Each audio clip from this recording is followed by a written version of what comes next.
흰머리 때문에 거울을 피하고 탈모 때문에 사진 찍기 싫어지고 그런데 지금부터 딱 한 문장.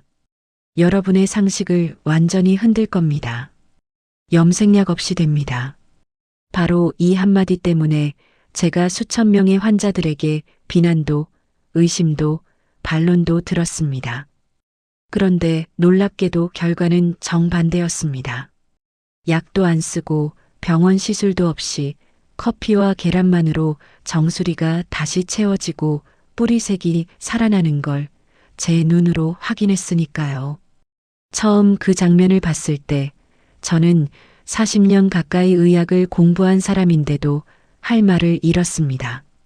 비어있던 정수리가 촘촘해지고 흰머리로 반짝이던 라인이 어둡게 내려앉는 모습, 마치 시간이 거꾸로 흐르는 것 같았죠. 비교 사진을 나란히 놓는 순간 제 손이 떨렸습니다. 이게 정말 같은 사람이라고? 여러분도 아마 지금 믿기 힘드실 겁니다. 커피는 그냥 마시는 거, 계란은 그냥 먹는 거라고 생각해 왔으니까요. 그런데 그 익숙한 두 가지가 머리카락의 운명을 바꿀 수 있다는 사실. 여기서부터 이야기는 완전히 새로운 방향으로 흘러갑니다. 왜 아무도 알려주지 않았을까? 왜 염색약으로 두피를 혹사시키고 비싼 탈모약에 의존하도록 만들어졌을까?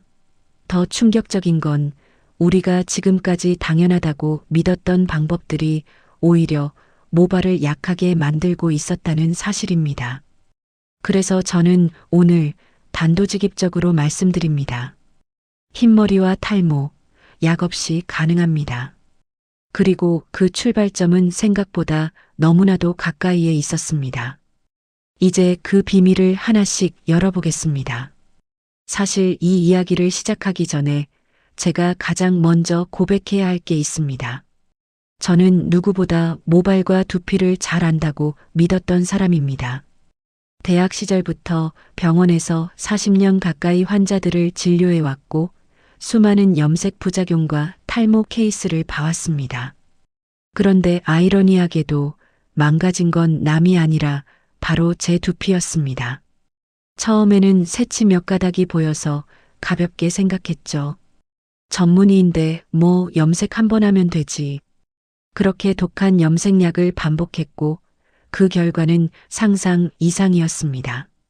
두피가 화끈하게 타오르듯 아프고 감을 때마다 머리카락이 한 줌씩 빠졌습니다. 환자들 앞에서 침착한 척했지만 집에 돌아가 샤워 배수구를 보면 가슴이 철렁 내려앉았죠.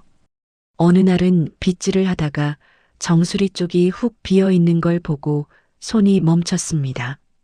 의사인 제가, 누구보다 알고 있어야 할 제가 스스로의 두피를 이렇게 망쳤다는 현실에 충격을 받았습니다.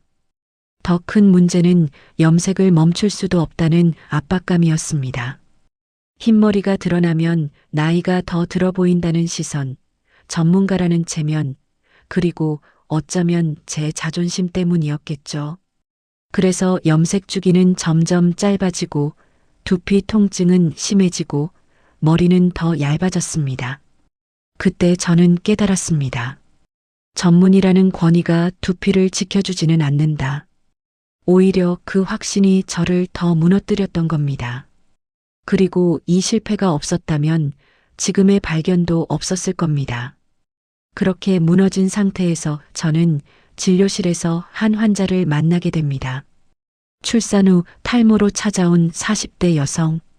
머리를 숙이는 순간 정수리 중앙이 동그랗게 비어 있었고 피부가 훤히 드러날 정도였습니다. 그녀는 말했습니다. 샤워할 때 머리카락이 손가락에 달라붙는 게 너무 무서워요. 거울을 보면 제가 아닌 것 같아요. 그 목소리는 떨렸고 눈가에는 이미 눈물이 고여 있었습니다. 의학적으로 출산 후 탈모는 흔한 현상이지만 그날 그녀의 표정은 단순한 현상이 아니라 자존감의 붕괴 자체였습니다. 저는 그저 위로만 할 수 없었습니다. 왜냐하면 제 정수리도 그와 다르지 않았으니까요. 저 역시 머리를 말리다가 바람 사이로 보이는 빈 공간을 보며 숨을 멈춘 적이 있었으니까요. 그래서 우리는 함께 시작했습니다. 비싼 시술도 고가의 약도 없이 정말 기본적인 생활 개선부터. 솔직히 처음에는 큰 기대를 하지 않았습니다. 그런데 정확히 3주 뒤 그녀가 다시 진료실 문을 열고 들어왔을 때 저는 말을 잃었습니다. 정수리 피부가 보이던 부분에 촘촘하게 잔털이 올라와 있었고 숱이 전체적으로 한 톤 두꺼워진 듯 했습니다. 그녀는 머리카락을 살짝 들어 올리며 웃었습니다. 선생님, 저 요즘 사진 다시 찍어요. 머리카락이 조금 자란 것이 뭐가 대단하냐고 할 수도 있습니다. 하지만 3주 만에 자존감을 회복하는 얼굴을 보는 순간 저는 확신했습니다. 모발의 변화는 단순한 외모가 아니라 삶의 회복이다. 그리고 이 전환점 뒤에는 아주 명확한 이유가 숨어 있었고 그 이유가 결국 저를 커피와 계란이라는 예상 밖의 해답으로 이끌었습니다. 이제 본격적으로 그 비밀을 열어볼 시간입니다. 많은 사람들이 흰머리를 자연스럽게 가리기 위해 시도하는 방법 중 하나가 바로 커피 염색입니다. 검색창만 열어도 수많은 후기와 방법들이 쏟아지죠. 저도 처음엔 이렇게 생각했습니다. 자극도 적고 자연 성분이라면 두피에 더 좋지 않을까? 그래서 수십 명의 환자들이 해본 커피 염색 결과를 관찰했고 심지어 저 자신도 직접 시도해 봤습니다. 그런데 놀라운 사실이 드러났습니다. 거의 모든 사람이 실패한다는 것. 색이 금방 빠지거나 아예 티가 나지 않거나 심지어 두피가 더 예민해졌다는 사람도 있었습니다. 처음엔 의학적으로 설명할 수 없었습니다. 커피에는 분명히 항산화 물질과 색소가 들어있는데 왜 효과가 없을까? 왜 99%가 실패할까? 그런데 데이터를 하나씩 비교하다 보니 공통점이 보였습니다. 다들 정성을 들였고 시간을 들였고 방법도 크게 다르지 않았습니다. 그럼에도 결과는 처참했습니다. 그래서 저는 스스로에게 질문했습니다. 혹시 우리가 단 하나 너무 중요한 걸 모르고 있는 건 아닐까? 그 질문이 제 연구의 방향을 완전히 바꿔놓았습니다. 특히 기억에 남는 환자가 있습니다. 커피 염색을 6개월이나 꾸준히 했던 분이었는데 머리카락 색 변화는 거의 없었고 오히려 두피는 건조하고 민감해져 있었습니다. 그리고 그분이 했던 말. 선생님, 저는 커피가 몸에 좋다길래 그냥 마시는 것도 늘렸어요. 그 순간 저는 뭔가 이상하다는 느낌을 받았습니다. 먹는 것과 바르는 것, 두피와 소화기관 어쩌면 방향 자체가 완전히 잘못된 건 아닐까? 우리는 그동안 커피의 효능만 믿고 정작 작용 경로를 생각하지 않았던 겁니다.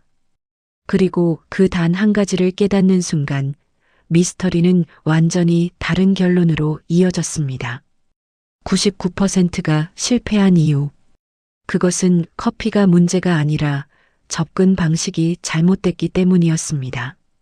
이제 이야기는 더 깊어집니다. 바로 그때였습니다. 수많은 사례를 들여다보며 공통점을 분석하던 중 아주 단순하지만 충격적인 결론이 눈앞에 떠올랐습니다. 먹어서는 안 된다. 조금 과격하게 들릴지 모르지만 이 한 문장이 모든 퍼즐을 맞춰줬습니다. 우리는 커피나 녹차가 항산화에 좋고 혈액순환에도 도움이 된다는 이야기를 너무 많이 들어왔습니다. 그래서 당연히 마시면 두피에도 도움이 되겠지, 머리카락에 영향을 주겠지, 그렇게 믿어왔던 거죠. 그런데 실제로는 전혀 달랐습니다. 커피나 녹차를 마셨을 때 그 성분은 위와 장을 거쳐 간으로 대사되고 전신으로 퍼집니다. 다시 말하면 우리가 기대하는 색소나 항산화 물질이 두피에 직접적으로 도달할 가능성은 극히 미미하다는 겁니다. 게다가 과도한 카페인은 스트레스를 유발하고 혈관을 수축시키고 모근에 필요한 혈류 공급을 방해할 수 있습니다. 즉, 마시면 도움이 될 것이라는 우리의 믿음이 오히려 탈모를 악화시키는 방향으로 작용할 수도 있다는 이야기입니다. 실제로 탈모가 심해진 시기에 커피 섭취량을 늘렸던 환자 사례가 여럿 있었습니다. 그들은 좋은 의도로 건강을 챙긴다는 마음으로 마셨지만 결과는 정반대였죠. 저는 그 데이터를 보면서 머리를 싸맸습니다. 문제는 커피 자체가 아니라 경로였습니다. 우리가 원하는 효과를 얻기 위해 필요한 건 두피, 모근, 모낭. 그런데 그곳으로 성분이 도달하지 않는다면 아무리 몸속에 넣어도 의미가 없는 겁니다. 오히려 자극과 스트레스만 키울 뿐이죠. 그래서 결론은 단순했습니다. 먹는 게 아니라 두피에 직접 작용해야 한다. 이 방향을 이해하는 순간 지난 실패들이 모두 설명됐습니다. 그리고 바로 이 지점에서 예상 밖의 나라, 예상 밖의 방법이 제 시야에 들어오게 됩니다. 인도. 수천 년 동안 머리카락을 지켜온 그들의 방식 속에 해답의 힌트가 숨어 있었습니다.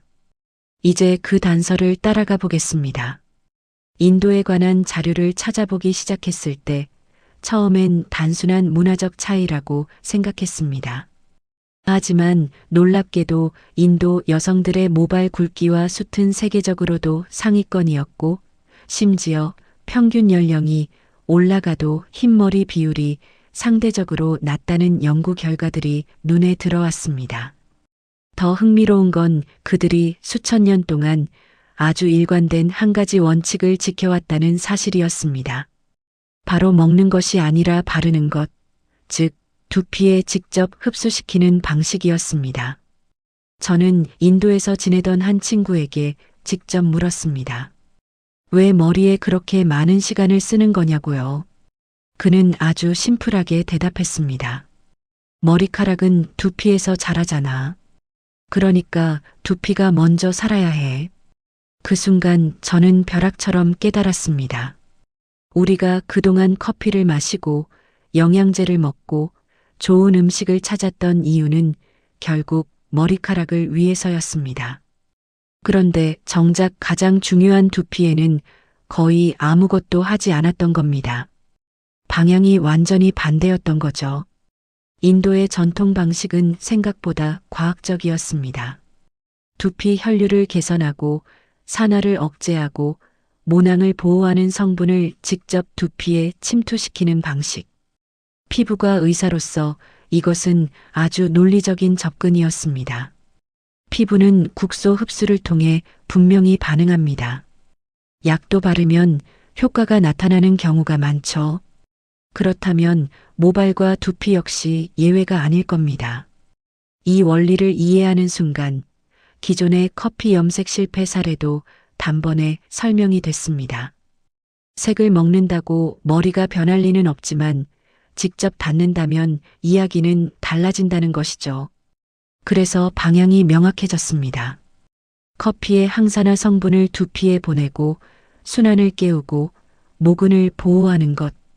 여기에 더해 색을 유지할 수 있는 환경을 만드는 것. 바로 이 원리를 기반으로 한 단계별 공법이 완성되기 시작했습니다. 이제 우리가 해야 할 일은 복잡하지 않습니다. 두피를 깨우고 보호하고 색을 채우는 3단계 중 첫 번째 단계. 숯을 깨우는 15분 로즈마리 진액 공법으로 들어가 보겠습니다. 첫 단계의 핵심은 아주 단순합니다. 모근을 깨워야 색도 숯도 돌아온다는 것입니다.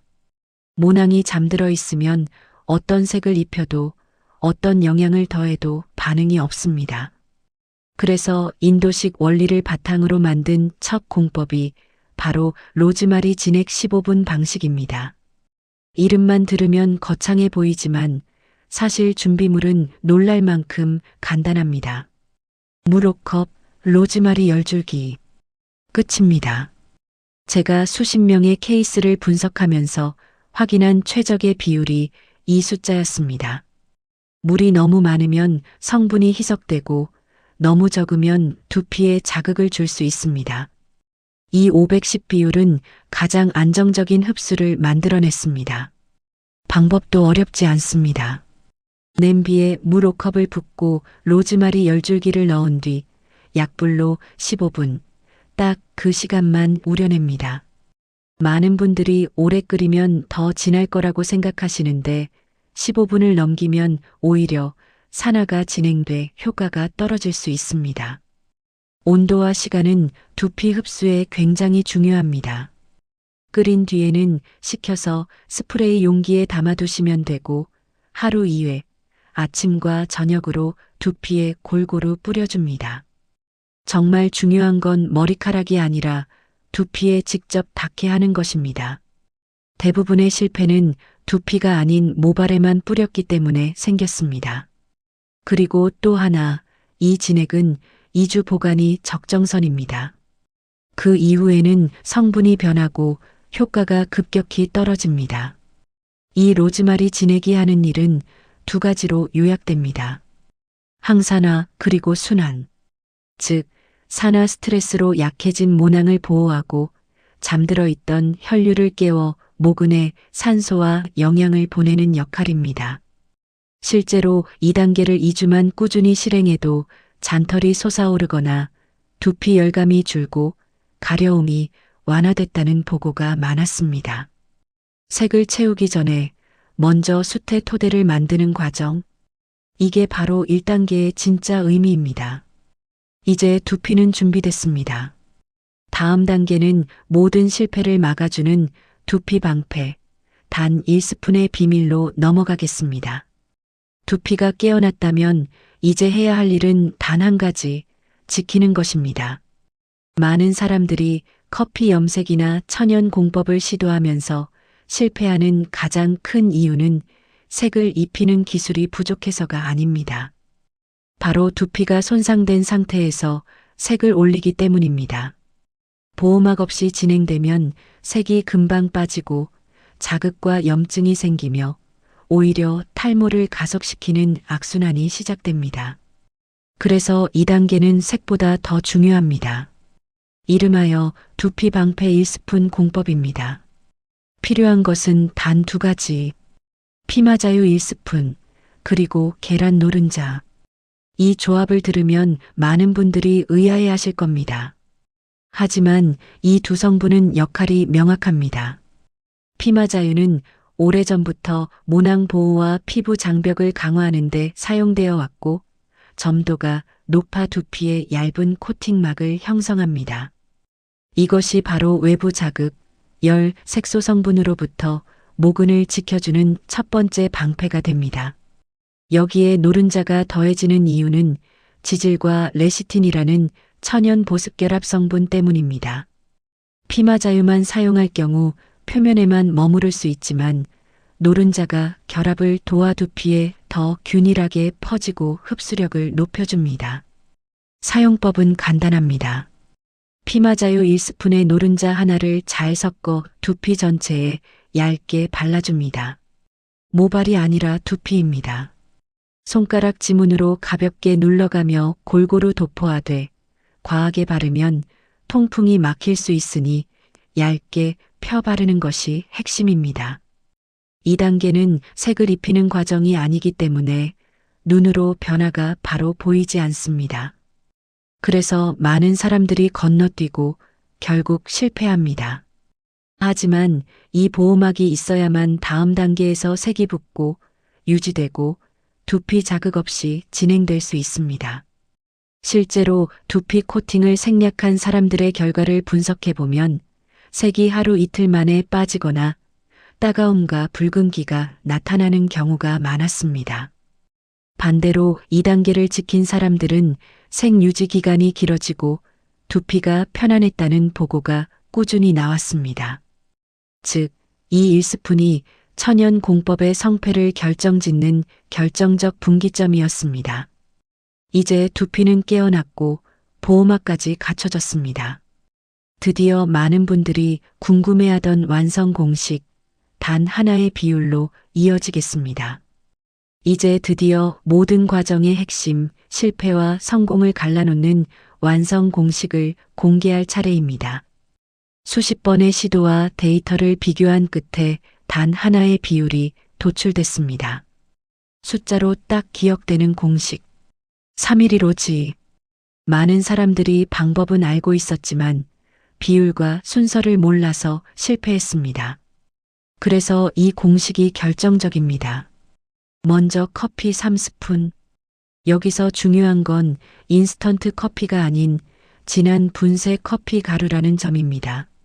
색소와 폴리페놀 함량이 높아 두피에 직접 닿았을 때 더 강한 채색과 항산화 작용을 기대할 수 있습니다. 그 다음 피마자유 1. 이미 두피에 보호막을 형성해 두었지만 이 혼합 단계에서 들어가는 피마자유는 색소의 밀착력을 높이고 건조를 방지하는 역할을 합니다. 세 번째 노른자 1. 여기서의 1은 단순히 하나가 아니라 전체 혼합량에 맞춘 비율을 의미합니다.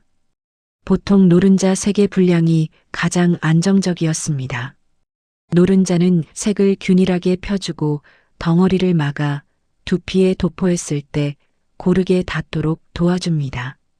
마지막으로 많은 분들이 예상 못하신 항목, 바로 염색제오지. 여기서 말하는 염색제는 시중 염색약이 아니라 무자극 천연색 가루를 의미합니다. 흔히 헤나나 천연색소 파우더 형태가 이에 해당하며 이오지 색의 지속력을 결정짓는 핵심입니다. 하지만 여기서 무엇보다 중요한 건 순서입니다. 이 순서가 틀리면 색이 분리되고 두피에 제대로 붙지 않으며 오히려 자극을 유발할 수 있습니다. 먼저 커피 가루를 미지근한 물에 풀어 진한 페이스트 상태를 만들고 그 위에 피마자유를 천천히 섞어 점도를 잡습니다. 그 다음 노른자를 넣어 유화시키듯 부드럽게 섞어줍니다. 마지막으로 천연색 가루를 넣어 한 방향으로 저어 색소를 안정화합니다. 순서를 지키지 않으면 성분이 분리되어 흡수가 되지 않고 겉돌기만 하기 때문에 왜 색이 안 들어가요? 라는 실패가 발생합니다. 이 공식은 기억하기 쉽지만 무시하면 반드시 실패합니다. 비율과 순서는 과학적인 이유가 있고 이 조합이 두피에 색을 입히면서도 자극 없이 유지시키는 유일한 조합이었습니다. 이제 남은 건 단 하나, 60분의 완성 단계입니다. 이 시간이 지나면 샴푸 없이도 마무리가 가능해지고 색이 고정되는 놀라운 변화가 시작됩니다. 이제 마지막 관문입니다. 2단계에서 색이 붙고 고정되고 유지되는지가 결정됩니다. 사실 많은 사람들이 혼합물까지 잘 만들어 놓고도 이 마지막 60분을 제대로 하지 않아 모든 노력이 물거품이 되곤 했습니다. 그래서 2단계는 단순하지만 절대 가볍게 넘길 수 없습니다. 이름 그대로 60분 완성 공법입니다. 먼저 준비한 혼합물을 두피에 골고루 바른 뒤 비닐랩을 씌워줍니다. 여기에는 분명한 이유가 있습니다. 공기가 닿으면 색소가 빠르게 산화되고 표면에서 마르면서 두피에 제대로 밀착되지 않습니다. 비닐랩을 씌우면 열과 수분이 유지돼 색소 침투가 훨씬 안정적으로 이루어집니다. 많은 실패 사례가 바로 이 랩핑 과정을 생략한 경우였습니다. 그리고 60분. 이 시간을 지켜야 합니다. 30분은 부족하고 90분은 오히려 두피에 부담을 줄 수 있습니다. 60분이 색소가 모낭 주변까지 안정적으로 머무르고 보호막과 결합해 고정되는 최적의 시간이었습니다. 이 시간 동안 문질러 씻거나 만질 필요도 없습니다. 그대로 기다리면 됩니다. 시간이 지나면 바로 샴푸를 하고 싶은 마음이 들 겁니다. 하지만 여기서 가장 충격적인 원칙 하나. 샴푸는 금지.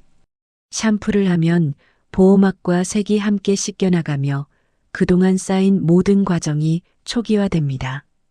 대신 식초물 1스푼을 섞은 미온수로 가볍게 헹구기만 합니다. 식초의 약산성은 모발 큐티클을 닫아 색을 잠그는 역할을 하며 과도한 잔여물을 제거하면서도 두피 장벽을 무너뜨리지 않습니다. 산성 린스 공법이라고 부르는 이유가 바로 여기에 있습니다. 샴푸는 다음날 가볍게 해주면 충분합니다. 이 마지막 단계가 주는 보상은 세 가지입니다. 첫째, 염색약 없이도 색이 유지됩니다. 둘째, 자극과 열 손상을 막아 두피를 보호합니다. 셋째, 비용은 기존 염색의 10분의 1 수준에 불과합니다. 결국 우리가 찾던 해답은 멀리 있지 않았습니다. 두피를 깨우고 지키고 색을 고정하는 단순한 원리. 흰머리와 탈모 앞에서 속수무책이라 생각했던 시간은 끝났습니다. 이제 변화는 머리카락이 아니라 우리의 삶에서 시작됩니다.